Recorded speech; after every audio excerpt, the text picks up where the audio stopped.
ঢাকার দোহার উপজেলার রায়পাড়া ইউনিয়নের ৬ নং ওয়ার্ড বিএনপির কর্মী সম্মেলন অনুষ্ঠিত হয়েছে। শনিবার ৭ ডিসেম্বর বিকেলে লটাখোলা বিলের পাড় এলাকায় এ সম্মেলন অনুষ্ঠিত হয়।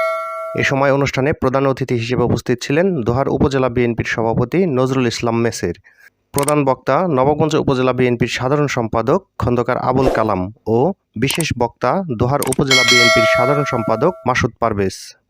এ সময় বক্তারা বলেন, বর্তমান বাংলাদেশে ধানের শীষের জোয়ার বইছে, আর এই জোয়ারে আগামী নির্বাচনে ঢাকা জেলা বিএনপির সভাপতি খন্দকার আবু আশফাককে ধানের শীষে ভোট দিয়ে বিজয়ী করে মন্ত্রী বানিয়ে আপনারা মন্ত্রিত্বের স্বাদ আদায় করে নেবেন। এখন বাংলাদেশের জোয়ার সব জায়গায় ধানের শীষ পাস করবে, কিন্তু মন্ত্রী হবে পাস করবে ৩০০ জন, মন্ত্রী হবে ৩০ থেকে ৩৫ জন। সেখানে কি লাগবে? অতিরিক্ত ভোট, বেশি ভোট। যারা ঘরে পড়ে আছে, আমাদের কর্মী আছে যে আমরা কমিটি সাজাবো, এই কমিটির মাধ্যমে কোনটা ঘরে অসুস্থ পড়ে আছে, আগে দিনের মাথা পাশ দিয়ে মাথা বলাইতো, ওইভাবে হলো অটো গাড়ি সব ঘরে ঘরে যায়। আমরা কর্মীদেরকে, লোকদেরকে যারা অসুস্থ ঘরে পড়া পড়িয়েছিল তাদেরকে ধরে নিয়ে আসে ভোটটা দেওয়া। এই জন্য আমাদের সংগঠন করে, তাই না?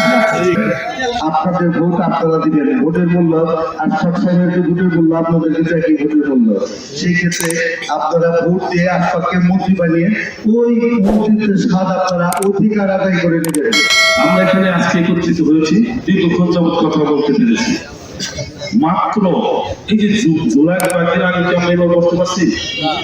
আপনারা বলেন, মন্ত্রীরা কোন জায়গায় ৪ ভোটের কথা বলতে পারছে? পারেন না। আজকে যে আমাদের মুক্ত স্বাধীনভাবে কথা বলার যে ভাষা প্রয়োগ করার যে অধিকার দিয়েছে আপনাদের সন্তান সমতুল্য ছাত্ররা, সেই শহীদ আবু সাইদ, মীর মুগ্ধ, আদনান ফারুক সহ আরো অনেক শত শত হাজার ছাত্র জনতা সহ যারা এই বিগত স্বৈরাচার হাসিনা খুনি সরকারের নির্যাতনে যারা নিহত হয়েছে, তাদের পবিত্র আত্মার প্রতি শ্রদ্ধা, যারা পঙ্গুত্ব বরণ করেছে তাদের প্রতি শ্রদ্ধা। রায়পাড়া ইউনিয়ন বিএনপির সভাপতি আমির শিকদার এর সভাপতিত্বে ও সাধারণ সম্পাদক মুকুল তালুকদারের সঞ্চালনায় অনুষ্ঠানে উপস্থিত ছিলেন দোহার উপজেলা বিএনপির সহসভাপতি তৌহিদুর রহমান, সাংগঠনিক সম্পাদক সেন্টু ভূঁইয়া, দোহার উপজেলা স্বেচ্ছাসেবক দলের সাবেক সাধারণ সম্পাদক বিকাশ চন্দ্র সরকার, দোহার উপজেলা ছাত্র দলের সাবেক সিনিয়র সহসভাপতি মোহাম্মদ সোহেল রানা, রায়পাড়া ইউনিয়ন যুব দলের সাবেক সাধারণ সম্পাদক মোহাম্মদ আজমির হোসেন, রায়পাড়া ইউনিয়ন বিএনপির সিনিয়র সহসভাপতি মোহাম্মদ মনির কবিরাজ, সাংগঠনিক সম্পাদক জাহাঙ্গীর শিকদার, দোহার উপজেলা স্বেচ্ছাসেবক দলের যুগ্ম আহ্বায়ক মোহাম্মদ রমজান খান, দোহার উপজেলা কৃষক দলের সাধারণ সম্পাদক রফিক কবিরাজ, দোহার উপজেলা তাঁতি দলের সাধারণ সম্পাদক শামসুল আলম শেহের মাস্টার, দোহার উপজেলা ছাত্র দলের সাংগঠনিক সম্পাদক আরাফাত উদ্দিন খান, দোহার উপজেলা যুবদল নেতা নজরুল ইসলাম, রায়পাড়া ইউনিয়ন স্বেচ্ছাসেবক দলের সাবেক যুগ্ম আহ্বায়ক মোহাম্মদ সুহাগ খান, যুবদল নেতা মোহাম্মদ মুরাদ হোসেন ও মোহাম্মদ মোতালেব এর সার্বিক সহযোগিতায় অনুষ্ঠানে আরও উপস্থিত ছিলেন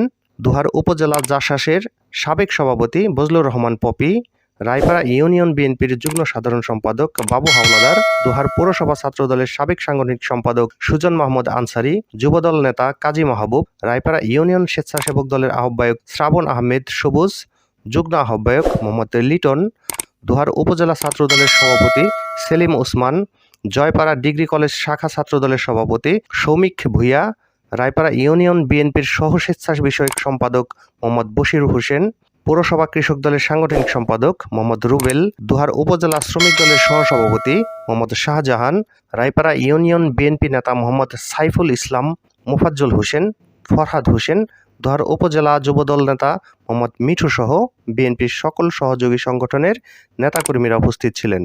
রায়পাড়ার মাটি, রায়পাড়ার মাটি,